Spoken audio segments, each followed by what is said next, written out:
বন্ধুরা, আজকে বানিয়ে নিয়েছি সজনে ডাঁটা আলু পোস্ত দিয়ে এই রেসিপিটা। পুরো ভিডিওটা দেখবে। ভিডিওটা দেখে অবশ্যই একটা লাইক দিয়ে দেবেন।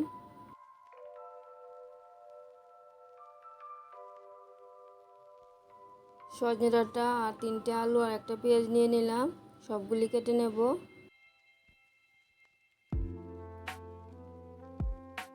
সজনে ডাঁটাগুলি কেটে নিয়েছি, পেঁয়াজটা ছাড়িয়ে নিয়েছি, আলুগুলি কেটে জলে ভিজিয়ে রেখে দিলাম আর টমেটোটা কেটে নেব। আলুগুলি ধুয়ে নিয়েছি, সজনে ডাঁটাটাও ধুয়ে নিয়েছি। কী দিয়ে রেসিপিটা রান্না করে নেব সব কিছু রেডি করে নিয়েছি। পোস্ত, কালো জিরে, পেঁয়াজ, কাঁচা লঙ্কা, 2টা শুকনো লঙ্কা, টমেটো, 1 চামচ কালো সর্ষে আর 1 চামচ হলুদ সর্ষে নিয়ে নিলাম। প্রথমে পেঁয়াজ কাঁচা লঙ্কাটা পেস্ট করে নিচ্ছি। সর্ষে, পোস্ত, কাঁচা লঙ্কা, হলুদ, লবণ দিয়ে জল দিয়ে ভিজিয়ে রেখে দেব, পরে পেস্ট করে নেব।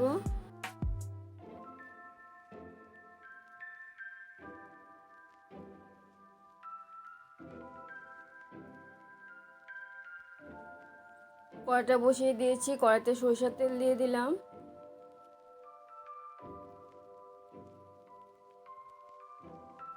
তেলটা গরম হয়ে গেলে প্রথমে আলুগুলি ভেজে নেব। আলুগুলি দিয়ে দিলাম, আলুর মধ্যে হলুদ দিয়ে দেব, হলুদটা দিয়ে দিচ্ছি। হলুদ দিয়ে আলুটা একটু ভেজে পরে লবণটা দিয়ে দেব।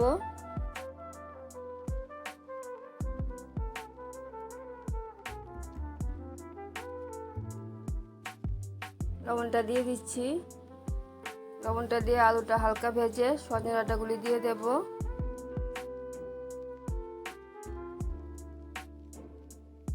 আলুটা হালকা ভেজে নিয়েছি, সজনে ডাঁটাগুলি দিয়ে দিচ্ছি। আলুর সাথে সজনে ডাঁটাগুলি ভেজে নেব।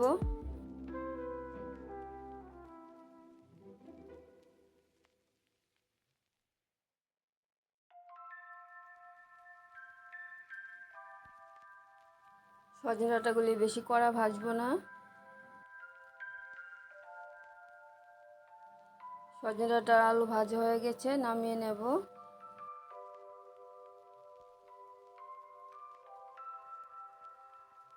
কড়াইয়ের মধ্যে আবার সরষের তেল দিয়ে দিলাম।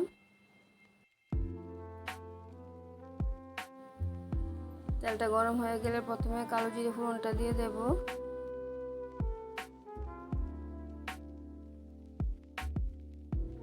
কালো জিরে ফোড়নটা হালকা ভেজে শুকনো লঙ্কাটা দিয়ে দেব।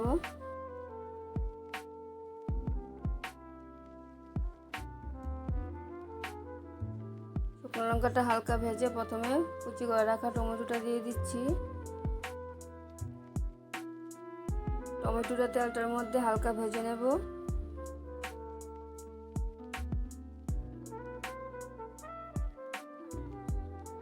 টমেটোটা ভাজা হয়ে গেছে, পেঁয়াজের পেস্টটা দিয়ে দিচ্ছি।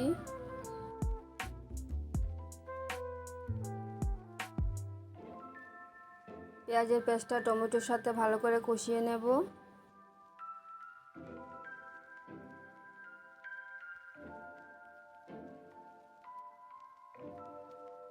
পেঁয়াজের পেস্টটা কষিয়ে নিয়েছি, অল্প কাশ্মীরি লাল লঙ্কা গুঁড়ো দিয়ে দিলাম, হলুদটাও দিয়ে দিচ্ছি, লবণটাও দিয়ে দিচ্ছি।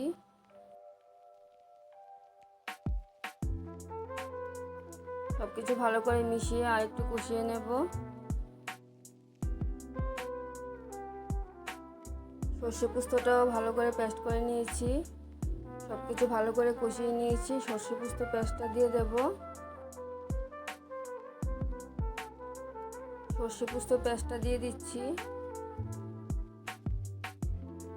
মিক্সি ধোয়া জলটাও দিয়ে দেব।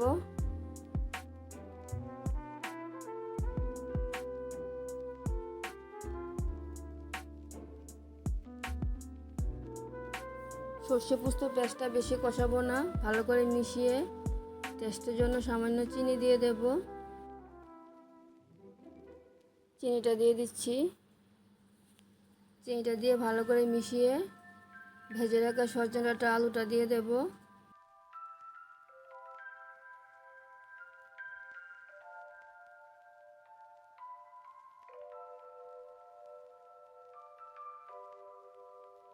সজনে ডাঁটা আর আলু সর্ষে পোস্ত পেস্টের সাথে একটু কষিয়ে নেব।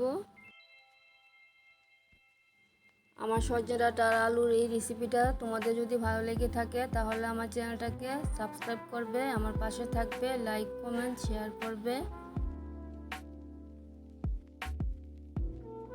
সজনে ডাঁটা আর আলু একদম কষিয়ে নিয়েছি, একদম গরম জল দিয়ে দেব।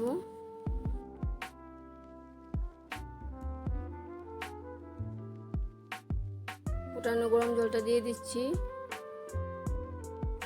যে কোনো রেসিপিতে ঝোলের জন্য গরম জল ব্যবহার করে নিলে ঝোলের স্বাদ বেড়ে যায়।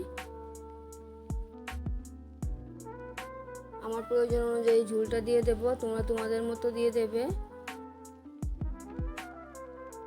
ঝোলের মধ্যে আরেকটু লবণ লাগবে, লবণটাও দিয়ে দিলাম। ঝোলের সাথে সজনে ডাঁটা আলু ভালো করে সিদ্ধ করে নেব।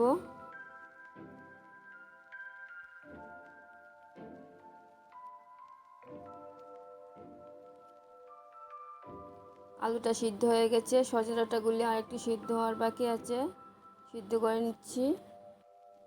আমি ঝোলটা এরকম রেখেছি, ঠান্ডা হয়ে গেলে ঘন হয়ে যাবে। সজনে ডাঁটা আলু পোস্ত এই রেসিপিটা দুর্দান্ত খেতে হয়েছে, তোমরা বানিয়ে নেবে। সজনে ডাঁটা আলু পোস্তর এই রেসিপিটা না বানিয়ে খেলে বুঝবে না। রেসিপিটা আমার একদম কমপ্লিট হয়ে গেছে। আবার দেখা হচ্ছে পরের ভিডিওতে। সবাই ভালো থাকবে, সুস্থ থাকবে। ধন্যবাদ সবাইকে।